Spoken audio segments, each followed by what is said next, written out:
Hello' viewers, বৰ্তমান সকলোৰে বাবে প্ৰতিটো দিশত অতি প্ৰয়োজনীয় হৈ পৰা কম্পিউটাৰ শিক্ষাৰ ওপৰত গুৰুত্ব আৰোপ কৰি মই সকলোৰে উপকৃত হোৱাকৈ কম্পিউটাৰৰ ওপৰত ভিডিঅ' আকাৰে বিভিন্ন কথা আলোচনা কৰিবলৈ ওলাইছোঁ। আজি আমি আলোচনা কৰিম ফাণ্ডামেণ্টেলছ অৱ কম্পিউটাৰ, অৰ্থাৎ কম্পিউটাৰৰ মৌলিক কথাসমূহ। এইখিনিতে আপোনালোকক জনাই থওঁ যে এইটো মোৰ কম্পিউটাৰ বিষয়ৰ ওপৰত প্ৰথম ভিডিঅ', গতিকে আপোনালোকে পৰৱৰ্তী মোৰ ভিডিঅ'খিনি পাই থাকিবৰ কাৰণে মোৰ চেনেলটো ছাবস্ক্ৰাইব কৰি যিমান পাৰে ভিডিঅ'টো শ্বেয়াৰ কৰি যাব আৰু লগতে লাইক শ্বেয়াৰ কমেণ্ট কৰিবলৈ নাপাহৰিব। এতিয়া আহোঁ আমি আজিৰ আলোচনাৰ বিষয়বস্তুৰ মাজলৈ। আজিৰ আলোচনাৰ বিষয়বস্তু হৈছে হোৱাট ইজ কম্পিউটাৰ। কম্পিউটাৰ কি? ফুল ফৰ্ম অফ কম্পিউটাৰ, কম্পিউটাৰৰ সম্পূৰ্ণ ৰূপ। Origin of the word computer, computer শব্দৰ উৎপত্তি। What are the components of computer, কম্পিউটাৰৰ উপাদানসমূহ কি কি। Detailed discussion of computer components, কম্পিউটাৰৰ উপাদানসমূহৰ বিষয়ে সবিশেষ। এতিয়া আহোঁ প্ৰতিটো টপিকৰ মাজলৈ। আমি এই ভিডিঅ'টো ইংৰাজী আৰু অসমীয়া দুয়োটা মাধ্যমৰ ছাত্ৰ ছাত্ৰীসকলৰ বাবে হোৱাকৈ প্ৰস্তুত কৰিছোঁ। এতিয়া আমি আলোচনা কৰোঁ কম্পিউটাৰ কি। কম্পিউটাৰ হৈছে এটা ইলেক্ট্ৰনিক যন্ত্ৰ যাৰ জৰিয়তে ব্যৱহাৰকাৰীৰ পৰা ইনপুট ডিভাইচৰ সহায়ত প্ৰাথমিক যিখিনি তথ্য মানে ৰ ডাটা সেইখিনি কম্পিউটাৰ গ্ৰহণ কৰে আৰু কম্পিউটাৰত থকা যিখিনি ছফ্টৱেৰ অৰ্থাৎ প্ৰগ্ৰাম, সেই প্ৰগ্ৰামৰ নিয়ন্ত্ৰণত ব্যৱহাৰকাৰী মানে ইউজাৰৰ নিৰ্দেশমতে পদ্ধতিগতভাৱে কম্পিউটাৰে সেইখিনি নতুন ৰূপত প্ৰচেছিং কৰি মানে সজাই পেলাই আউটপুট ডিভাইচৰ জৰিয়তে ফলাফল প্ৰকাশ কৰে, অৰ্থাৎ আমি যিখিনি বিচাৰিছোঁ সেইখিনি আমাক প্ৰদৰ্শন কৰে। ইয়াৰ উপৰিও ইউজাৰৰ প্ৰয়োজন অনুসৰি ফলাফলসমূহ ভৱিষ্যতৰ কাৰণে কম্পিউটাৰ ষ্ট'ৰেজ ইউনিটত সঞ্চয় কৰিব পাৰে। এতিয়া আহোঁ আমি নেক্সট টপিকলৈ। নেক্সট টপিকটো হৈছে ফুল ফৰ্ম অফ কম্পিউটাৰ, অৰ্থাৎ কম্পিউটাৰৰ সম্পূৰ্ণ ৰূপ। C for commonly, O' for operated, M for machine, P for particularly, U for used for, T for technology, E for education and R for research. অৰ্থাৎ computer হৈছে এটা সাধাৰণভাৱে পৰিচালিত যন্ত্ৰ, অৰ্থাৎ চলাব পৰা যন্ত্ৰ, যাক বিশেষকৈ প্ৰযুক্তি বিজ্ঞান, শিক্ষা আৰু গৱেষণা এই সকলো দিশ সামৰি ব্যৱহাৰ কৰিব পৰা যায়। এতিয়া আহোঁ আমি পৰৱৰ্তী টপিকটোৰ মাজলৈ। এতিয়া আমি আলোচনা কৰোঁ origin of the word computer, অৰ্থাৎ কম্পিউটাৰ শব্দৰ উৎপত্তি। কম্পিউটাৰ শব্দটো লেটিন শব্দ কম্পিউটাৰৰ পৰা আহৰণ কৰা হৈছে, যাৰ অৰ্থ হৈছে গণনা কৰিবলৈ বা হিচাপ কৰিবলৈ বা চিন্তা কৰিবলৈ বা সংক্ষিপ্ত কৰা, অৰ্থাৎ চমু কৰা। এতিয়া আহোঁ আমি পৰৱৰ্তী টপিকটোৰ মাজলৈ। What are the components of a computer, computer এটাৰ উপাদানবোৰ কি কি।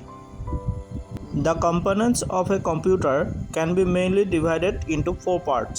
অৰ্থাৎ কম্পিউটাৰ এটা সম্পূৰ্ণ হ'বলৈ আমাক যিখিনি উপাদান লাগে সেই উপাদানখিনি আমি 4টা ভাগত ভাগ কৰিব পাৰোঁ। এতিয়া আহকচোন আমি সেই উপাদানবোৰনো কি কি জানি লওঁ। প্ৰথমটো হৈছে ইনপুট ডিভাইচ, দ্বিতীয়টো হৈছে প্ৰচেছিং, তৃতীয়টো হৈছে আউটপুট ডিভাইচ আৰু চতুৰ্থটো হৈছে ষ্ট'ৰেজ ডিভাইচ। ইনপুট ডিভাইচৰ কাম হৈছে ডাটা বা তথ্য গ্ৰহণ কৰা, অৰ্থাৎ ই বিভিন্ন ধৰণৰ ডাটাবিলাক বা তথ্যবিলাক আহৰণ কৰি ভিতৰলৈকে পঠাই দিয়াত সহায় কৰে। প্ৰচেছিং ডিভাইচত ইনপুট ডিভাইচৰ জৰিয়তে আহৰণ কৰা ডাটাবিলাকক বা তথ্যবিলাকক প্ৰক্ৰিয়াকৰণ কৰে, অৰ্থাৎ পদ্ধতিগতভাৱে নতুন এক ৰূপলৈ ৰূপান্তৰ কৰে নাইবা সত্যাসত্য নিৰূপণ কৰে, যাক আমি ফলাফল বুলি ধৰিব পাৰোঁ। নেক্সটটো হৈছে আউটপুট ডিভাইচ। এই আউটপুট ডিভাইচৰ কাম হৈছে ই ফলাফলবিলাকক প্ৰদৰ্শন কৰে। এতিয়া আহোঁ ষ্ট'ৰেজ ডিভাইচ। ষ্ট'ৰেজ ডিভাইচে ফলাফলসমূহ ভৱিষ্যতৰ কাৰণে সঞ্চয় কৰি ৰাখে। নেক্সট টপিকটো হৈছে detail discussion of computer components, অৰ্থাৎ কম্পিউটাৰ উপাদানসমূহৰ বিতং আলোচনা। ইয়াত আমি কম্পিউটাৰ উপাদানসমূহৰ সবিশেষ বিতংভাৱে আলোচনা কৰিম।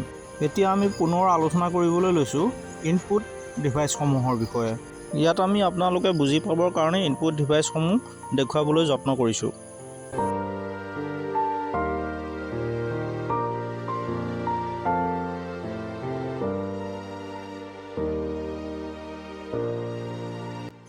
ইনপুট ডিভাইচ অৰ্থাৎ আহৰণক্ষম সঁজুলি। কম্পিউটাৰৰ ভিতৰলৈ তথ্য প্ৰৱেশ কৰাত সহায় কৰা সঁজুলি অথবা হাৰ্ডৱেৰসমূহকে ইনপুট ডিভাইচ বুলি কোৱা হয়, যেনে keyboard, mouse, scanner, barcode reader, joystick, webcam ইত্যাদি।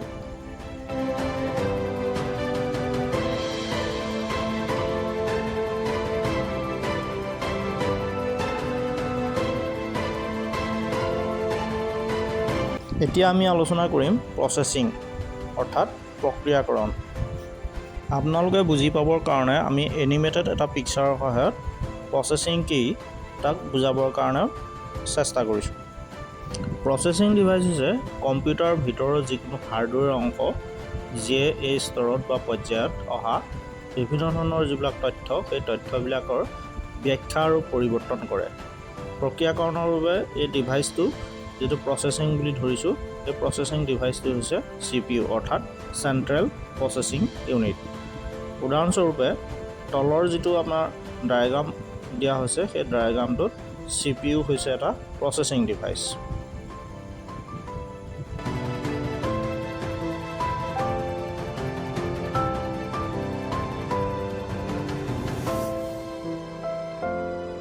এতিয়া জানো আহক আউটপুট ডিভাইচসমূহৰ বিষয়ে অৰ্থাৎ উপস্থাপন সঁজুলিসমূহ।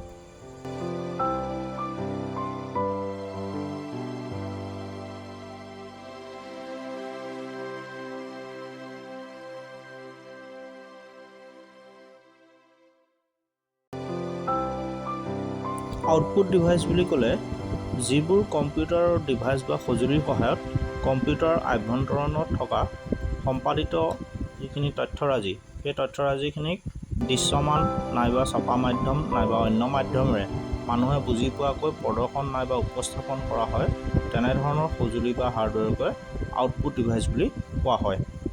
আউটপুট ডিভাইচৰ প্ৰথমটো ডিভাইচে হৈছে মনিটৰ, অৰ্থাৎ ইয়াৰ জৰিয়তে আমি কম্পিউটাৰৰ ভিতৰত চলি থকা যিখিনি সম্পাদিত তথ্যৰাজি বা হৈ থকা কামখিনি সেইখিনি আমি দেখিবলৈ পাওঁ।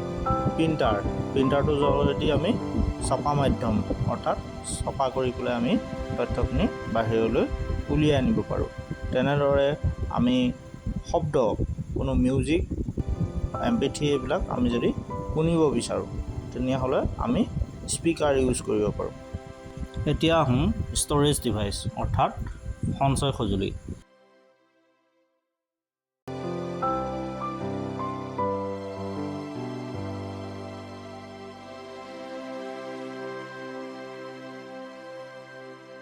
ষ্ট'ৰেজ ডিভাইচ অৰ্থাৎ সঞ্চয় সঁজুলি হৈছে যিকোনো ধৰণৰ কম্পিউটিং হাৰ্ডৱেৰ যি ডাটা ফাইল আৰু বস্তুসমূহ সংৰক্ষণ, পৰ্টিং বা এক্সট্ৰেক্ট কৰাৰ বাবে ব্যৱহাৰ কৰা হয়। এই ষ্ট'ৰেজ ডিভাইচবিলাকে ডাটাবিলাক, কম্পিউটাৰৰ যিখিনি ডাটা সেই ডাটাবিলাকক অস্থায়ী আৰু স্থায়ী অৰ্থাৎ পাৰ্মানেণ্ট আৰু টেম্পৰেৰী দুয়োটা ভাগতে ধৰি ৰাখিব পাৰে বা সংৰক্ষণ কৰি ৰাখিব পাৰে। উদাহৰণস্বৰূপে হাৰ্ড ডিস্ক, পেন ড্ৰাইভ এইবিলাক হৈছে একোটা পাৰ্মানেণ্ট ষ্ট'ৰেজ ডিভাইচ। অন্যহাতে CPU আভ্যন্তৰণত থকা ৰেম, ৰোম এইবিলাক হৈছে একোটা অস্থায়ী ষ্ট'ৰেজ ডিভাইচ অৰ্থাৎ টেম্পৰেৰী ষ্ট'ৰেজ ডিভাইচ। ইয়াৰ উপৰিও ষ্ট'ৰেজ ডিভাইচসমূহ কম্পিউটাৰ, ছাৰ্ভাৰ বা কম্পিউটিং ডিভাইচৰ আভ্যন্তৰীণ বা বাহ্যিক হ'ব পাৰে। উদাহৰণস্বৰূপে হাৰ্ড ডিস্ক, ৰেম, ৰোম এইবিলাক হৈছে কম্পিউটাৰৰ আভ্যন্তৰীণ অৰ্থাৎ ভিতৰ ভাগত থকা একোটা ষ্ট'ৰেজ ডিভাইচ। অন্যহাতে pen drive, memory card, external hard disk এইবিলাক হৈছে কম্পিউটাৰৰ বাহ্যিক অৰ্থাৎ বাহিৰত থকা একোটা ষ্ট'ৰেজ ডিভাইচ। চ' আজি ভিডিঅ'টো ইমানখিনি আমি আলোচনা কৰিলোঁ। ভিডিঅ'টো শেষলৈকে চোৱাৰ বাবে সকলোকে ধন্যবাদ।